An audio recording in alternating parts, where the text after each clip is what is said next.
miners, are you ready for some crypto coaching? I'm Sarah Manter, and I'm going to show you how to set up a CPU to mine the RandomX and GhostRider algorithms with Prohashing. In this video, I'll be going over the quick start instructions, so I'm going to assume that you are operating a desktop or a laptop with Windows 10 or 11. Other operating systems can be used, but they may look different than what I'm showing you and are outside of the scope of this tutorial. Having administrator privileges improves hash rate, but it's not absolutely necessary to have them to mine with your CPU. It's important to note that you should not try to mine other prohashing algorithms like SHA-256 or script with a CPU. These algorithms require specialized single-use hardware to earn a reasonable profit. I've included a link to the Connecting ASICs to Prohashing guide and the GPU Quick Start guide on the Prohashing website in the video details below for anyone interested in mining these other algorithms. Let's get started. The first thing we need to do is download the mining file XMRig. You can get there one of two ways. You can find the link in the video details below, or you can go to the Prohashing website and go to Help, Guides, and then Prohashing CPU Quick Start Guide, and scroll down to Step 1. You'll find the XMRig Releases page link here. Once on the Releases page, you're going to scroll down to Assets, and then you're going to look for the MSVC Win64 zip file. That's the one we're going to download. If your browser falsely identifies this file as malicious and blocks it, you may need to manually accept the download. Rest assured, this file is safe to download to your computer. You're then going to need to extract this file to the location on your computer where you want it to be from now on. Sometimes Windows Defender or your antivirus will quarantine the files because it falsely detects mining software as a virus, like the web browsers sometimes do. So if you download the Win64 zip and you don't see the XMRig file that looks like this, you're going to need to go into your Windows Defender or your antivirus, exempt it, and re-download it. I'm on Windows 11, but this should look similar on Windows 10 as well. I'm going to go to the Start menu and click Settings. Then we're going to select Privacy and Security and Windows Security. Then we're going to click on Virus and Threat Protection, and then again find Virus and Threat Protection Settings and click Manage Settings. We can scroll down here and find Exclusions and then click Add or Remove Exclusions. And then we'll click on Add an Exclusion and select Folder. Find the folder that you're trying to exclude from the antivirus scans, which will be the Win64 folder we just downloaded. You'll probably also want to exempt whatever folder you're going to be saving your mining files to eventually when you extract the files. You'll probably have to download the XMRig file again, but then you should be good to go. The next thing we're going to do is set up our config file for the algorithm RandomX. You can use whichever text editor works for you, but for the purposes of this video, I'm going to use Notepad because it comes free with Windows. For RandomX, we're going to open the config.json file with Notepad, and we're going to scroll down to the pools section here. The algo needs to change to rx/0. The coin is going to be Monero. And we need to update the pool URL here. For the primary server, it's going to be us.mining.prohashing.com, and the RandomX port is 3359. The user, instead of a wallet address, is going to be your Prohashing username. So for this video, we're going to use our Prohashing miner. And then here, we're going to enter our password arguments. For this, we're going to go over to the worker configurator to help us figure them out. We're going to head on over to the Prohashing website where you can select Tools and then Worker Configurator. The manufacturer should be set to CPU by default, so we're going to leave that alone. And we're going to change the algorithm to RandomX. It's important to come into Advanced Options and name your worker because While not required, the worker name identifies your worker in the dashboard and allows us to display your worker's charts in the account.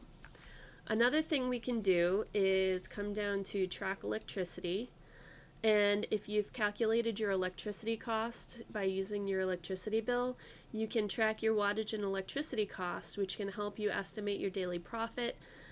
And it also allows you to set automatic electricity cost payouts if you have ACH payouts set up in your account settings. If you'd like more information on this, you can check out our advanced ACH payout video. The link is in the video details below and the card up above. I'm going to come back up here and enter that worker name. And if I wanted to group my worker statistics by groups of workers on my dashboard or in the statistics that are available on the Prohashing account pages, I could put one in here, but I'm going to skip that step for now because I only have one worker. I can come over here to the password arguments that the worker configurator has generated for me. I can copy those, and then I can come back over here and paste them into the pass section on my config file. Now I'm going to save the file and we're all set, so I can close this out.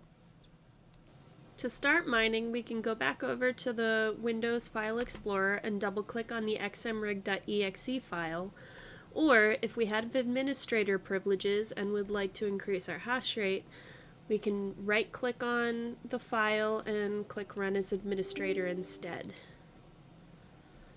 Now that we can see our miner is working, we can come over to the miner dashboard here on the Prohashing website, and you can see that our test worker, named test worker in our n equals argument, is running in the individual workers list. Congrats, you're mining RandomX. For GhostRider, there are two methods for configuring your worker. For the first, we're going to come back over to the File Explorer, and we're going to edit the RTM GhostRider example.cmd file. Again, you can use whatever text editor you're most comfortable with, but I'm going to use Notepad because it comes free with Windows. We're going to scroll down to right under where it says use this command line to connect to non-SSL port, and this is the text we're going to edit to configure our worker to mine GhostRider to Prohashing. But first, we're going to head over to the worker configurator to get our configuration settings.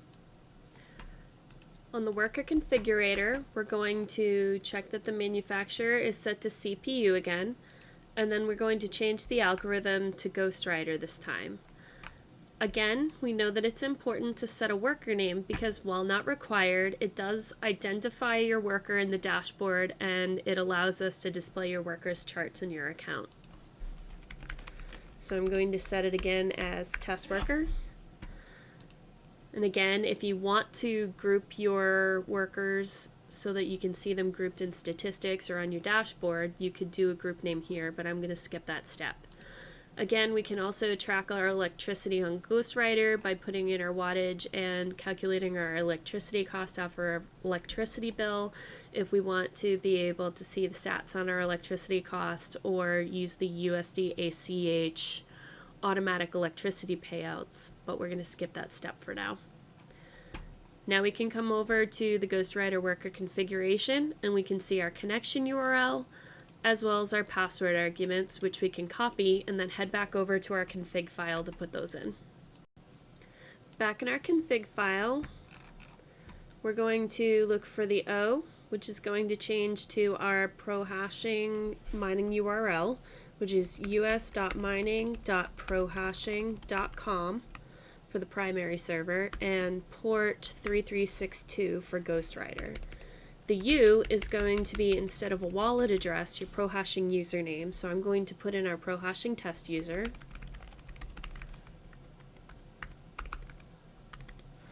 And then for P, we're going to put in the password arguments that we copied over from the worker configurator. We should be all set now, so we're going to save the file and close it out. Our second method to configure GhostRider is very similar to the one we used for RandomX, so we're going to go back to that config.json file We're going to edit it using Notepad again, but this time for GhostRider instead of RandomX. So we're going to scroll down to the pools section and change the algo to GR. The coin is going to be Raptorium. The URL can mostly stay the same for the primary server, us.mining.prohashing.com, but the port is going to change to 3362 for GhostRider. Again, the user is going to be your Prohashing username, so I'm going to leave my test user in there. And then for the password arguments, we're going to use those arguments that we copied over from our worker configurator earlier here. And then we're going to save and exit this file. To start mining GhostRider with the first method, we can double-click the RTM GhostRider example.cmd file. To start mining GhostRider with the second method, we'd come down to the XMRig.exe file and double-click that. With either method, the miner will automatically detect the best settings for your system. Reminder, if you have administrator privileges and would like to increase your hash rate, you can run the file by right-clicking and clicking Run as Administrator instead. And now that we see our miner is working, we can come over to the miner dashboard in the Prohashing website. And we can see our worker displayed in the individual worker section as test worker, as we put in our n = argument. Congratulations, you're now set up to mine GhostRider. That's it, you're ready to mine with a CPU. Don't forget, if you need to go back and look at any of the instructions, there's a written guide on the Prohashing website, and the link is in the video details down below. If you're finding our videos helpful, don't forget to like and subscribe. I'll see you next time, miners.